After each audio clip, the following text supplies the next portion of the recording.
tendencioso ao mal. Nós possuímos, meus irmãos, ou possuíamos, uma natureza caída, uma natureza distante do Senhor. Porém, quando você recebeu a Cristo como seu Senhor e Salvador, você recebeu uma nova natureza em Cristo.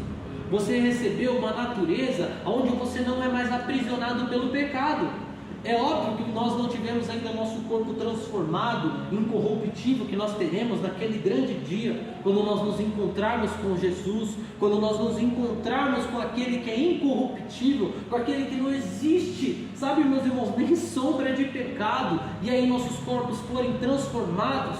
É fato que nesse dia nós teremos ali, meus irmãos, um corpo totalmente diferente do que o que nós possuímos hoje, uma natureza completamente diferente do que a que nós possuímos hoje.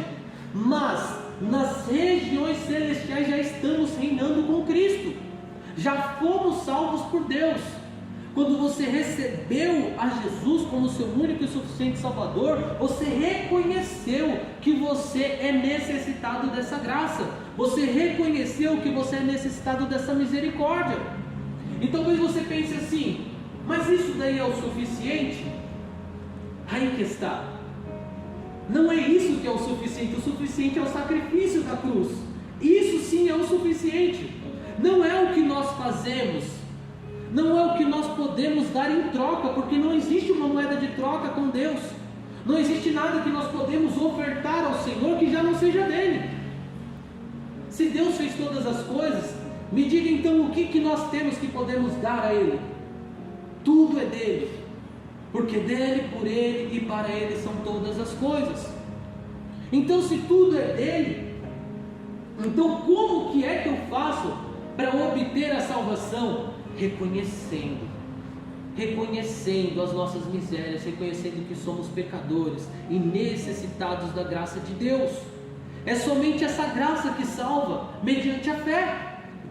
Não é nada que fazemos, não é como nós compramos, não é nada que nós podemos produzir. É porque eu prego bem, então eu mereço ser salvo. É porque eu oro 5 horas por dia, porque por isso que eu mereço ser salvo. Não, é porque eu estudo muito, eu leio vários livros, eu, conheço vários teólogos tops, os melhores, por isso eu mereço a salvação. Não, porque eu jejuo, Jesus jejuou 40 dias, eu vou jejuar 41. Misericórdia.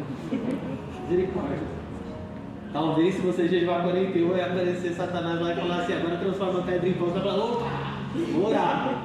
Misericórdia. Brincando, meus irmãos.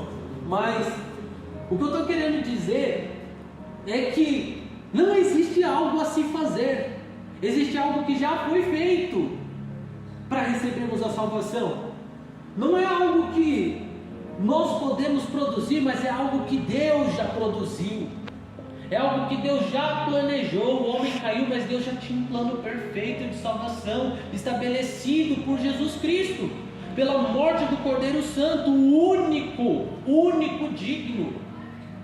Somente Ele teria o sacrifício aceito diante de Deus.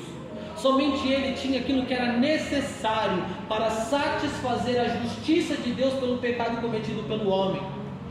Sabe, meus irmãos, Deus, Ele cria tudo bom, tudo perfeito. Deus não tem erros, meus irmãos. Quando Ele criou todas as coisas, concluiu dizendo: e viu Deus que era bom. E Deus criou o homem e viu que era muito bom. Então Deus não cria nada com necessidade de atualização.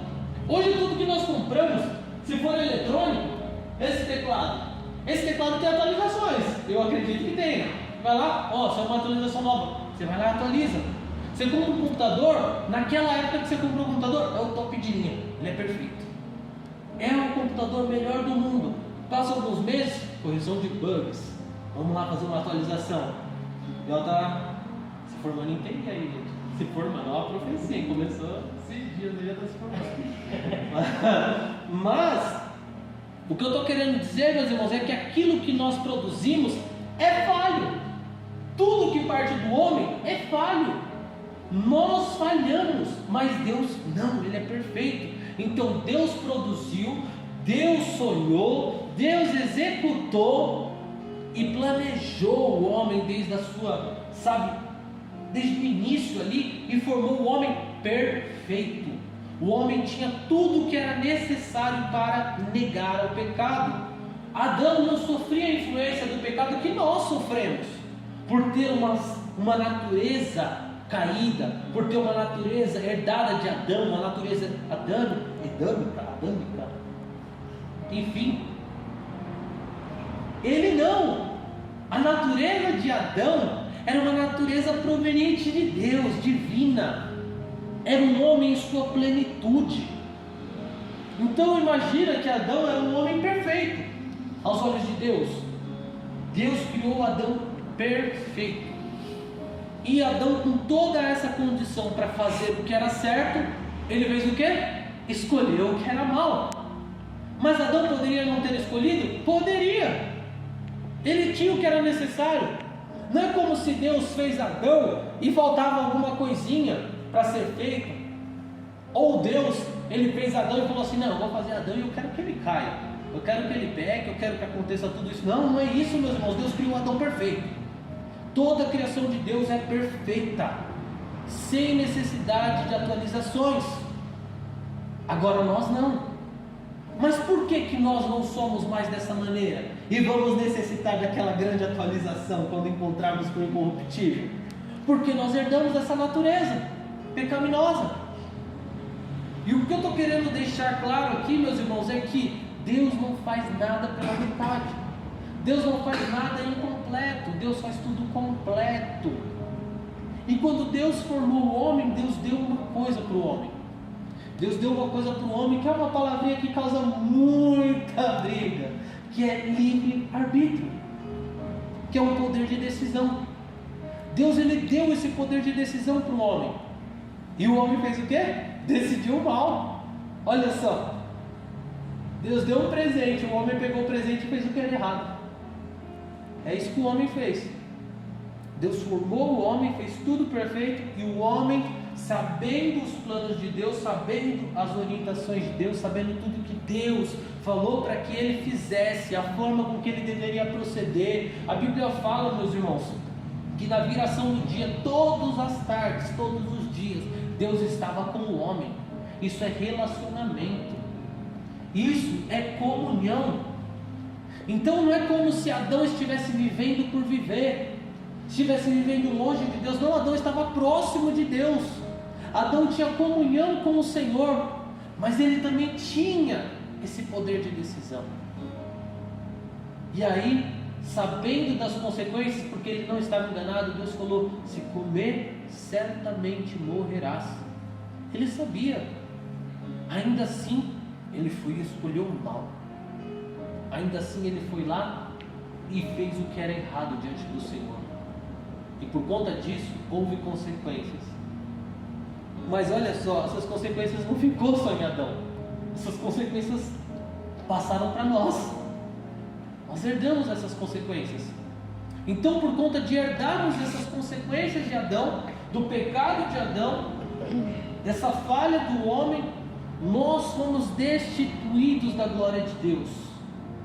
Fomos separados do Senhor, fomos colocados distantes do Senhor. Mas Deus, ele quer ter comunhão conosco. Deus, ele nos chama. Deus, ele quer se aproximar. Olha aqui o que está falando em Isaías 55: venham, venham todos vocês que estão com sede. Sabe, Deus, ele não está limitando. Deus, ele não está falando assim: você é mais legal, vem você não, você é chato, você fica para lá. Não, você é mais bonitinho, vem você. Você é mais ou menos, então você fica para lá. Você tem um estilo mais legal, então vem você. Não, você tem estilo nenhum, então fica aí. Não, todos que estão com sede.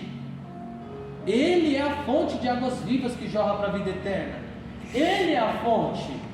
E ele está convidando você que tem sede: venha e beba. Sabe, sacia sua sede. Porque onde que, sabe, aqui está falando sobre pessoas que gastam dinheiro com pão naquilo que não é pão. Compra achando que é pão, achando que é alimento, mas não é. Quem é o pão da vida? É Cristo. Ele é a verdadeira fonte de alimento que nós precisamos. Ele é quem nos nutre verdadeiramente. E como que eu me sacio desse pão? lendo a palavra do Senhor. Essa palavra ela não falha. O homem vai falhar. Às vezes o pregador que você olha e você fala assim, nossa, como aquele cara prega muito, eu queria, olha aquele teólogo, ele vai falhar. Ele vai falhar, eu falo sem medo de errar, ele vai falhar. Porque ele é falho. Mas essa palavra não. Então se você tiver que decidir, escolha a palavra do Senhor, porque ela não falhará.